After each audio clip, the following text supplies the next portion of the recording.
What is going on, guys? It's King Touch Pro and welcome back to another Photoshop tutorial. In today's tutorial, we'll be creating a grainy black and white high fashion photo effect that you can apply to your images, and this is how it's going to look. And you may notice that I'm using an owl and it's in HD. Speaking of HD images, you guys can download free images from a awesome website called Graphic Stock. It's an affordable subscription-based stock graphics site that gives you unlimited access to graphics, vectors, and icons. So you guys can download a lot of stuff from there that you could use on Illustrator and Photoshop or InDesign or whatever you want in that case. You will have access to unlimited downloads over like 250,000 graphics, and everything will be 100% royalty-free. And you guys can start a 7-day free trial, and I will have that link in the description so you guys can try it out. And you guys can download up to 140 graphics from their library during the trial. So that's a cool thing. And I really suggest you guys check them out because they post a lot of royalty-free photos. So let's go and begin with the tutorial. This is how the image is going to look after. Here is the before and the after.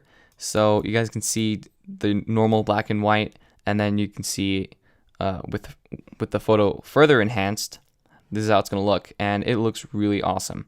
So I'm going to show you guys how to do it. The first thing you want to go ahead and do is we want to make sure our background is not locked. So double click on our layer and give it a name.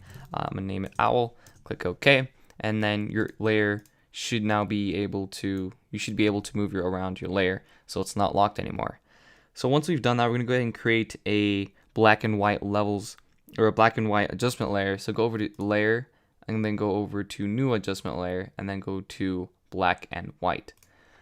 So now we can give it a name. I'm gonna just click OK, and then where it says preset, go and select darker. What this will do is it will make the whites a little bit darker, so we'll just increase the contrast a little bit.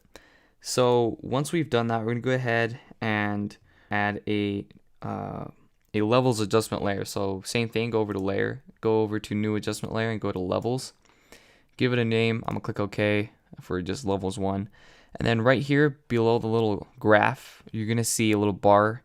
It's gonna have a black triangle and a white triangle. Select the black triangle and move it towards the center to around 40 on our output levels. And this will just make our image a little bit brighter, but still keeping the image dark at the same time. So once we've done that, we're gonna go ahead and create a new layer. So go over to layer, new, and then layer, or you can just simply click this little button right here.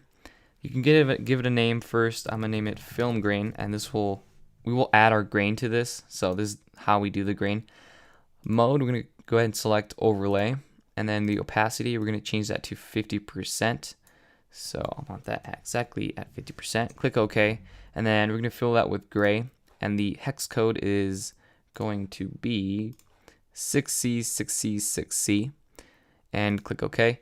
And then we're going to hold down Alt or Option on a Mac, Alt on a PC, press Delete, and it should fill it with gray, as you can see right here. So once we've done that, we're going to go ahead and convert it to a smart object. So right click and go over to Convert to Smart Object. So once we have done that, we're going to go ahead and add a noise. So go over to filter, go to noise, and then add noise. So the amount, we're going to change that to 15%, the distribution uniform, and we're going to have monochromatic checked. Click OK, and we're good with that. But you can see that Photoshop kind of added it too strong. The effect is too strong. So we're going to go over to filter, we're going to go over to blur, and we're going to add a blur, a Gaussian blur. Select Gaussian blur and a new window is going to pop up.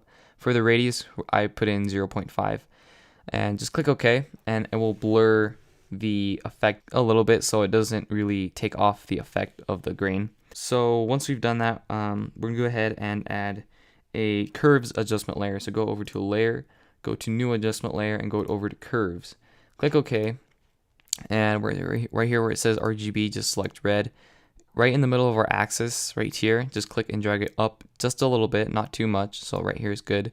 Click it again where it says red and select blue. Click in the middle and drag it downwards just a little bit. And this will add a sepia effect. And this looks really, really cool.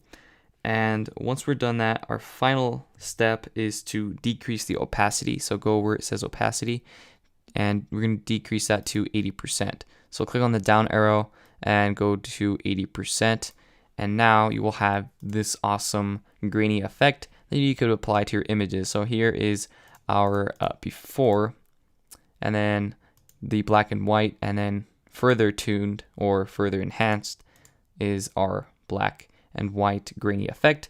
You could apply to your portraits or your close-up shots. And yeah, so I hope this tutorial was helpful. I hope you guys learned something, and comment below if you want a video suggestion, and leave a rating below. And that shows me that you guys want more tutorials in the future. I'll post Monday, Wednesday, and Friday. And until then, stay classy. Peace out.